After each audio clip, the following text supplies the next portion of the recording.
বৃষ্টির বেশে মেঘের দেশে ঝরবে রিমঝিম স্বপ্নেরা, ক্লান্ত মনে ছুটির টানে বৃষ্টি মানেই বেরিয়ে পড়া। Hello friends, welcome to our channel the nature explore. বর্ষা মানেই একরাশ মন খারাপের অবসান। বর্ষা মানেই অনেকটা সময় উদাস পানে প্রকৃতির দিকে চেয়ে থাকা। তাই প্রকৃতির টানে সবুজ গাছপালা, পাহাড়, ভেজা মাটির রাস্তা আর অবিরত বহমান জলপ্রপাতের মজা নিতে আমরা পাড়ি দিলাম পাশের রাজ্য ঝাড়খণ্ডের সুন্দর শহর রাঁচি, যাকে আমরা সিটি অফ ওয়াটারফলস বলে থাকি। তাই সেই মতো ঘুম ঘুম চোখে শরীরে ক্লান্তিকে সঙ্গে নিয়েই রওনা দিলাম রাঁচি। আমাদের এবারের রাঁচি ট্রিপ সম্পূর্ণটাই বাই রোড। আমার শহর শ্রীরামপুর থেকে রাঁচির দূরত্ব 470 কিলোমিটার।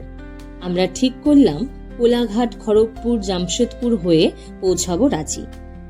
রাঁচি যাওয়ার আরো দুটি রুট আছে, একটি ধানবাদ হয়ে এবং অপরটি পুরুলিয়া হয়ে। তাতে প্রায় 40 কিলোমিটার পথ কম হয়, কিন্তু কোলাঘাট খড়গপুরের রাস্তা খুব ভালো। তাই আমরা ভোরের আলোতে হাইওয়ে ধরে এগিয়ে চললাম রাঁচির উদ্দেশ্যে। আপনাদের জানিয়ে রাখি, শিয়ালদা থেকে ডিরেক্ট কোনো ট্রেন রাঁচি যায় না, আর হাওড়া থেকে যে ট্রেনগুলি আছে তা স্ক্রিনে দেওয়া রইল।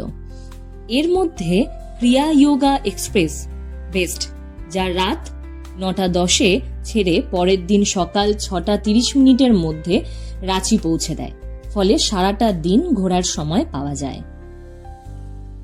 আমরা বাড়ি থেকে রওনা দিই ভোর 5:10। হাইওয়ে ধরে মাত্র 183 কিলোমিটার পথ এসেছি। ঘড়ির কাঁটায় সকাল 8:20। রাস্তার পাশেই কচি ডাব বিক্রি হচ্ছে দেখে গাড়ি থামালাম, নিয়ে নিলাম ডাব। আর অন্যদিকে গাড়িতে আমার ভাইজি ঘুম থেকে উঠে ডাবের স্ট্রতে মুখ দিয়ে কত রকম এক্সপ্রেশন করছে দেখুন। 10 মিনিটের ব্রেক নিয়ে গাড়ি এগোতেই চলে এলো দেবরাটোল। দুদিকের সবুজের মাঝে বর্ষা ভেজা কালো পিচের রাস্তা রোড ট্রিপের সবচেয়ে বেশি আকর্ষণ। এই হাইওয়ের দুধারে রয়েছে সবুজ শাল ও সেগুনের জঙ্গল। তাই কিছুটা অ্যাডভেঞ্চারের নেশায় হাইওয়ে থেকে নেমে বাঁ হাতের জঙ্গলের ভিতর দিয়ে একটি মেঠো রাস্তা ধরলাম, যা 20 মিনিট পর আবার হাইওয়ের সাথেই মিশছে। এই জঙ্গলের নির্জনতা আর বর্ষা ভেজা সবুজ বন প্রতিটি প্রকৃতি প্রেমিককে অবশ্যই টানবে। স্থানীয় এক মানুষের কাছে শুনলাম এই জঙ্গলে হাতি আছে, তাই গাড়ির গতি কমিয়ে লাল মাটির রাস্তা ধরে অবশেষে হাইওয়েতে উঠলাম। চোখে পড়ল দূরে মালভূমির ছোট ছোট টিলা। ঘড়ির কাঁটায় বেলা 12:10। রাঁচির দূরত্ব এখনো 110 কিলোমিটার। পথের ধারে চোখে পড়ল একটি হোটেলে হান্ডি মাটন রেডি হচ্ছে, তাই খিদেটা দ্বিগুণ হয়ে পড়ল। যে কারণেই পথের ধারে গাড়ি পার্ক করে দোকানে ঢুকলাম লাঞ্চ করব বলে। চারকোলের মধ্যে মাটির হাঁড়ি মুখ সিল করা, আর তা থেকে অসাধারণ গন্ধ ভেসে আসছে মাটনের। হাঁড়ির সিলটা খোলা মাত্রই যে গন্ধটা ভেসে আসলো, just authentic Bihari style mutton flavour. সঙ্গে দিল গরম ভাত, পেঁয়াজ, পাঁপড় ভাজা আর আচার, আর 3 পিস মাটন।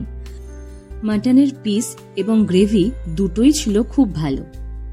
লাঞ্চ সেরে 22 কিলোমিটার পথ আরো এগিয়ে এসে চলে এলাম আমাদের প্রথম স্পট, মা দেউরির মন্দির, যা NH-43 পাশে রাঁচি জেলার তামার অঞ্চলে অবস্থিত। আনুমানিক 700 থেকে 800 বছর আগে এই মন্দিরটি নির্মাণ করা হয়। এখানে মা দুর্গা রয়েছেন ষোড়শভুজা রূপে। নবরাত্রি এবং দুর্গাপুজোর সময় হাজার হাজার ভক্ত সমাগম হয় এই মন্দিরে। ভারতের বিখ্যাত ক্রিকেটার মহেন্দ্র সিং ধোনি প্রায়ই আসেন এই মন্দিরে পুজো দিতে। এবার আজকের দ্বিতীয় স্পট সূর্য মন্দির। উভয়ের মধ্যে দূরত্ব 21 কিলোমিটার। আসতে সময় লাগলো 30 মিনিটের মতো।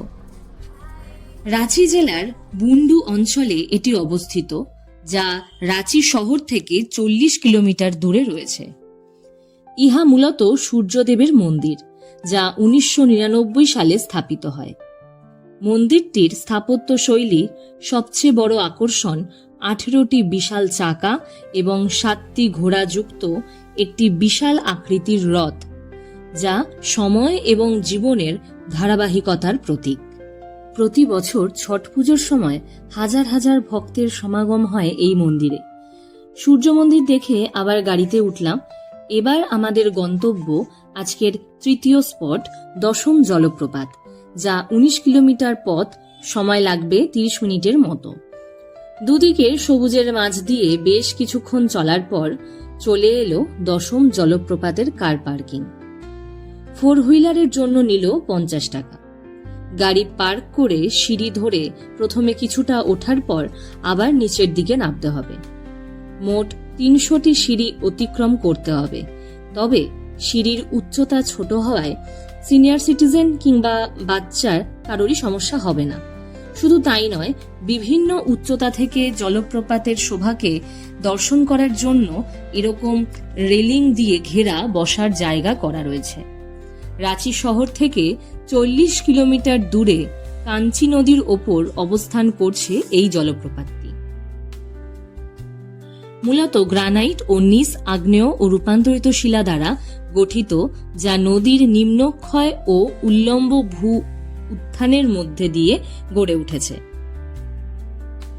144 ফুট উচ্চতা হতে কাঞ্চি নদী যখন নিচে আছড়ে পড়ছে, তখন চারিদিকে জলীয় বাষ্প মেঘের মতো ভেসে যাচ্ছে।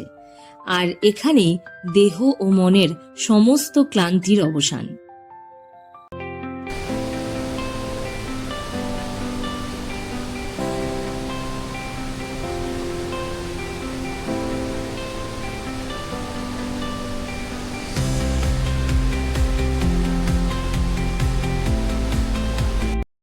এবার হোটেলে যাব। সেই মতো রওনা দিতেই শুরু হলো মুষলধারায় বৃষ্টি। গাড়ির ভেতর থেকে প্রকৃতির বর্ষা ভেজা রূপকে অনুভব করতে করতে এগিয়ে চললাম হোটেলের দিকে। আপনাদের কার কার জানলা দিয়ে বৃষ্টি দেখতে আর বৃষ্টিতে ভিজতে ভালো লাগে, বা এই রকম ওয়েদারে লং ড্রাইভ করতে ভালো লাগে, অবশ্যই কমেন্টে জানাবেন কিন্তু। এবার আকাশ অনেকটাই পরিষ্কার হয়েছে, আর হোটেল যাওয়ার পথেই পড়ল আমার অনেক দিনের সুপ্ত একটা আকাঙ্ক্ষা, যে কারণেই মূলত রোড ট্রিপ করা, আমার প্রিয় ক্রিকেটার মহেন্দ্র সিং ধোনি তার বাড়ি। এই বাড়িতেই থাকেন মহেন্দ্র সিং ধোনি, তাই 45 মিনিট প্রায় অপেক্ষা করলাম।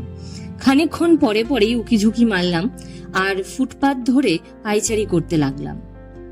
বাড়ির পাশেই রয়েছে একটি ক্যাফে এবং রেস্টুরেন্ট। এই অপেক্ষার মাঝে পাশে একটি ফুড স্টলে অর্ডার দিলাম রোল খেয়ে আবার আসি গেটের সামনে। একের পর এক গাড়ি ঢুকছে, কিন্তু মহেন্দ্র সিং ধোনির দেখা পেলাম না।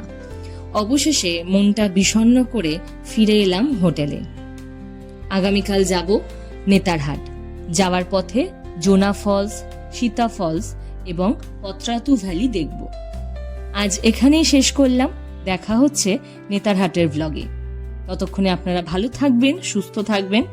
আমার এই ভিডিওটি যদি আপনাদের ভালো লেগে থাকে, তাহলে লাইক, কমেন্ট, শেয়ার এবং সাবস্ক্রাইব করে আমার পাশে থাকবেন। Thank you.